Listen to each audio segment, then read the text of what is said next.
If you came here from my previous attempt to learn what 5D chess is, you're in luck. Welcome to an actual guide to 5D chess, my feeble attempt at understanding what the hell is going on with this game. So, what is 5D chess?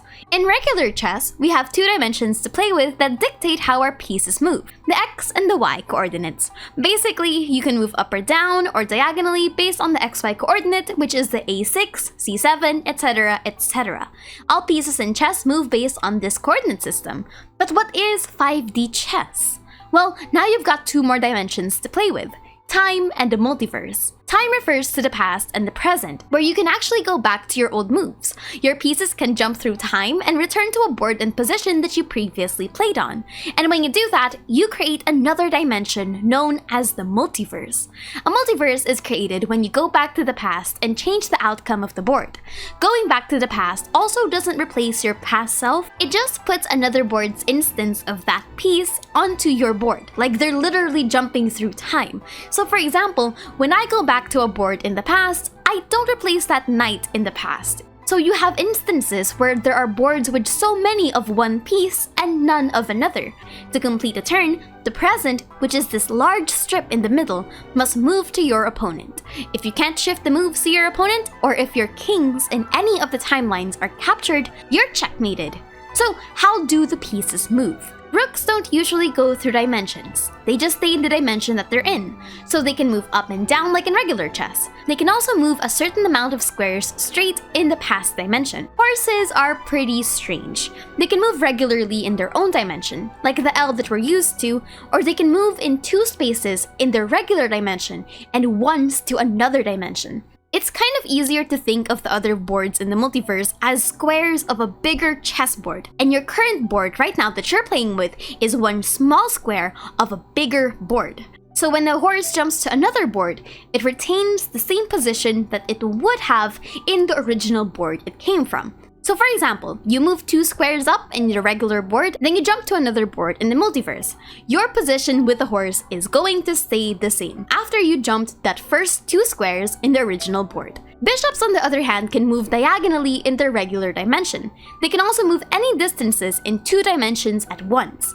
And honestly, it's just easier to look at the whole mass of the board in relation to your original board. So for example, on a board that is two past dimensions away, the bishop will move two squares horizontally or vertically. The queen moves any direction in any number of dimensions at once. But remember, when going to other dimensions, she can't do the full queen movement when on another board. We're assuming that the massive board of the multiverse is just another bigger chessboard that you're existing in. So it's best to think that she can only jump to the spot equal to the distance of that dimension from your original.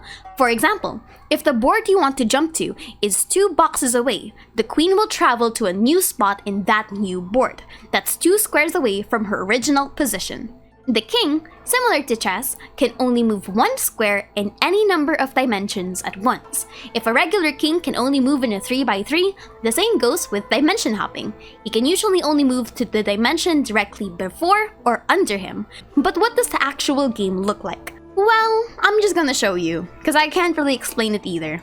Welcome to an actual game of 5D chess, where today I'm going to show you an actual practical example of what the hell to do in this goddamn game. So let's start with something simple. You're playing on one timeline. This is nothing branching, and this massive thing in front of you is known as the present.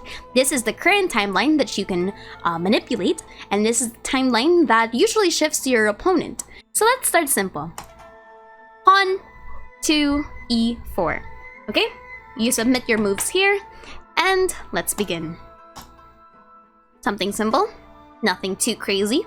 Pawn moves bishop-wise. So let's just move a horse here, I guess. I'm going to show you how the horse moves. The horse can move regularly here, and if you see this symbol, it usually means that it has the option to go to another dimension. It can jump, actually, to another dimension that is either one or two spaces away. Your horse can jump 1, 2 blocks up or down like this, or left or right, and then they will jump to another dimension, which is here.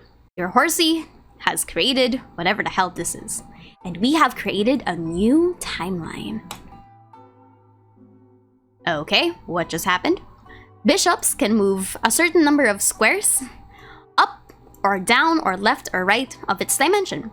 So for example, I have a bishop here. The square underneath it, I can move to its left because it is one space away from the original board. I have no idea where else I can go. I'm not gonna do that. The importance of this game is that you're able to micromanage all of these potential branching paths. And the more that you're able to attack the king, the better. The tip that this game gives you is that you should actually attack kings in the past because it's much easier. And that if your past king is attacked and you can't change the past, you're kind of cooked. Let's just move the queen here. Simple chess. Actually, let's not move the queen there. That is an awful sound. Let's move this so that we can develop the bishop soon.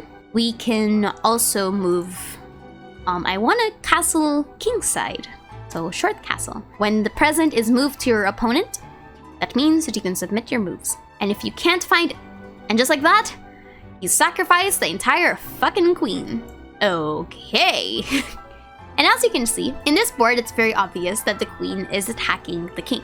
But a check can actually transcend other parts of the board. These, she is able to cover squares around her, but the fact that she's here means that she's attacking 1, 2, 3, 4, 5 kings simultaneously.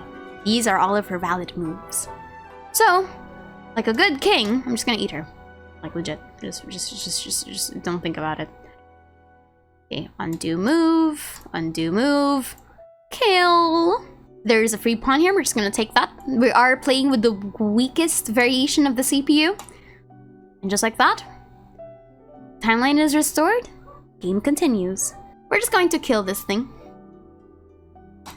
Okay, we're gonna kill that. We're also going to move this. And actually, eat this. Try to attack the king from the other side. So, look at how the queen moves. This regular queen can move any number, the usual queen movement. But for the board on top, directly one piece around it, one block around it, it can only move one space. And then if you look at the past, she can move 2 spaces. Because she traveled a distance of 2. You can't travel to the boards that are the enemy's moves. And as long as you can checkmate one of the kings, you're good. This is not... It can easily just be blocked. But I think I'm okay. Alright. Bishop travels to the other side. Creates a multiverse. It travels one box down. Now you have a board that's 2 bishops. 2 dark squared bishops and then 1 light square bishop. And now it is my turn. So I'm just going to play regular chess here. I'm not going to do anything too crazy. This board doesn't have a queen. So I think my strategy might actually be to try and checkmate this king. Because this king can just travel to this square. Okay, so we're gonna try to checkmate this queen. This, I think I just want to keep attacking that diagonal. I don't really have any other plans right now, except for some just weird checkmate tactics. And this is checkmate. Because as you can see, this is an entire diagonal. Why does it say finish game though? Basically, the reason why this is checkmate isn't just because I'm attacking this king, because like we can still block it with this, right? We can still block it with this. However, this queen, and this is what happened to me in another game, which is absolutely infuriating. This queen is actually attacking 1, 2, 3. This king here. And this king cannot go anywhere.